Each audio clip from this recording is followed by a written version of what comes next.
loves, welcome back to another video. If you're new around here, my name is Heather and I'm a mum to two little boys, Harley who is 3.5 and Atlas who is 1, who has decided to wake up from his nap early. Today I'm back with my third festive gift guide video and it's all about preschoolers today. Even though this is aimed for preschool age and that's the age my child is at the moment and he loves all of these things, it doesn't mean that if your child is a little bit younger or a little bit older that they can't also love and enjoy these toys and activities. And I think that's the lovely thing about more open-ended toys and materials, is that they just get played with in different ways by different ages. The category I'm going to start with is puzzles. I really love these little shape puzzles where they fit together from smallest to biggest, and as you can see ours is a car, but you can get all different shapes and designs. It took him a while to figure this one out, but once he did, it was an absolute favourite. The next puzzle I want to share with you is this one, and it's all different zoo animals and they're quite chunky. You get a little card of the animal and then the puzzle as well to match together, and it says 2+, which there's definitely some in there that are fine from 2 years old, but there's some in there that have got a few more pieces and are a little bit trickier, so I think it's always really good to introduce puzzles in a really simple way before you go diving into the big ones with all the little pieces. They need to build up to it, so this is a really good one. It's a bit tricky for me to show you, but as you can see this penguin has just got 3 pieces and then the shape as well, and it's nice for when they start to learn that the pieces fit together and which way round and things like that. So yeah, this gets played with a lot in our house. Another activity that's really good for practicing those fine motor skills is threading. These are the threading pebbles by Yellow Door and they get used in Play-Doh as well. They've got different textures, different colours, so you can match them by which texture, which colour, which shape. You can make patterns and sequencing with these. You get this lacing thread as well. It's really lovely to teach them how to hold onto the pebble and hold onto the string and thread it from one hand to the other. I love these. These are also really durable and safe to use in water play, outdoor play. They just clean right off. They're amazing. Another really lovely idea is tap art, and this is a lovely set by Little Dutch.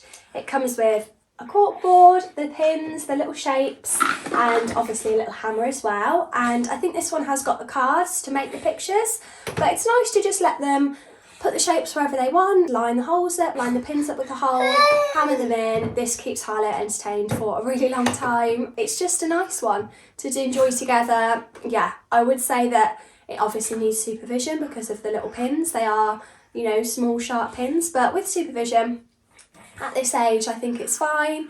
Yeah, it's one that we really enjoy. Moving on from hammering to similarly DIY skills is this little bus.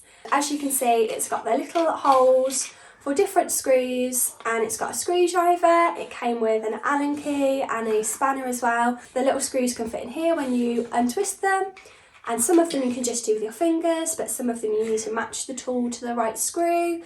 It's a nice one to bring out when they're in a bit of a calmer mood and they're a little bit more focused.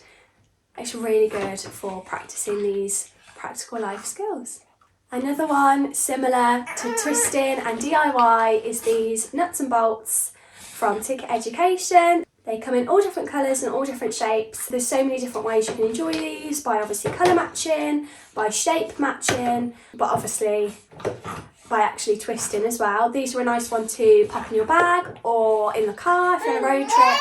With one like this, when you first model how to use it, just make sure you use really slow and deliberate actions for them to watch and copy. Moving on to pretend play next, and I really don't think you need much for this. However, it is nice to have a few things in this category that they know is designated for this purpose. And my first one is a little tea set. This is really sweet. I think this is also by Little Dutch. You get all the different parts of the tea set, but anything really. Just to model, you know, having a little tea time, pouring everyone out a little tea and the steps of making a cup of tea, feeding all these teddies.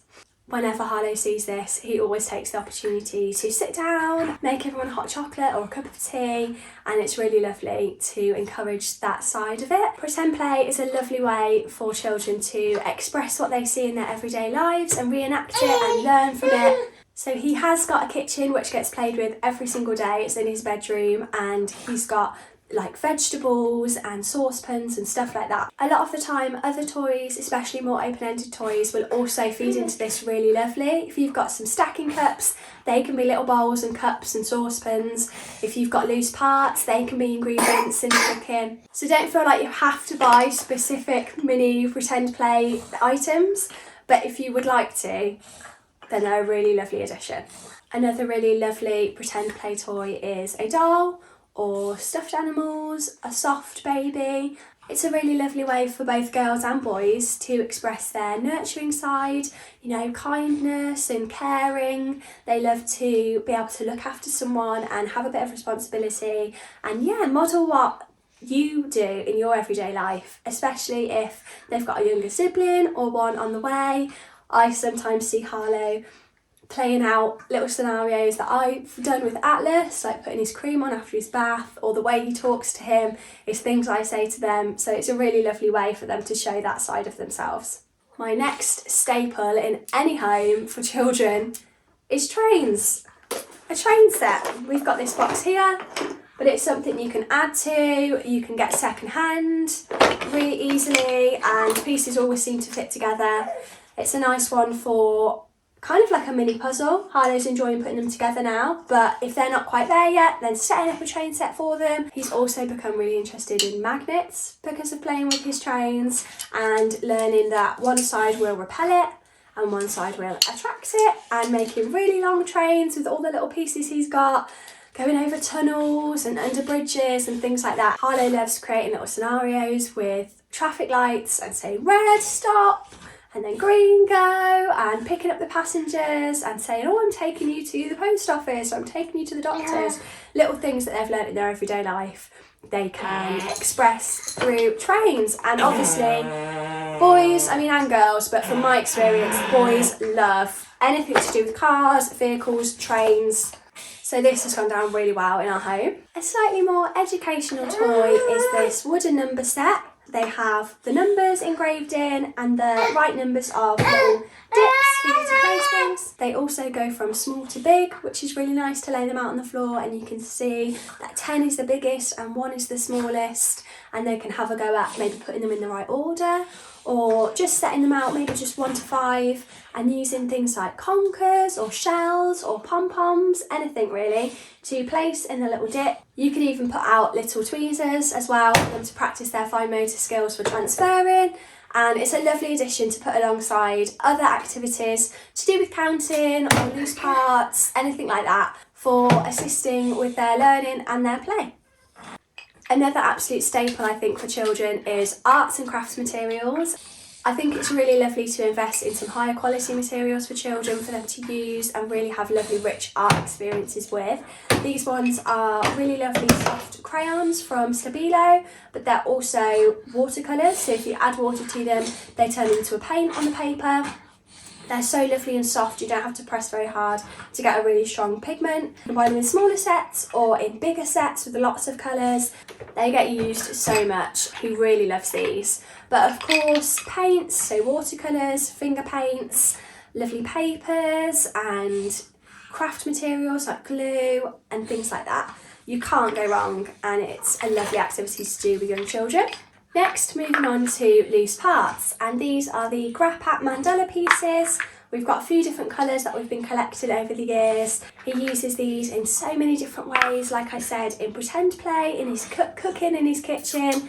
They've been money, they've been little trees in his small world play, fire, water in the river. They're brilliant for counting, for colour matching, for pattern making. There is so many ways you can play with these. This is something I know Harlow will play with for a really long time as well. It's not just preschoolers that will love these.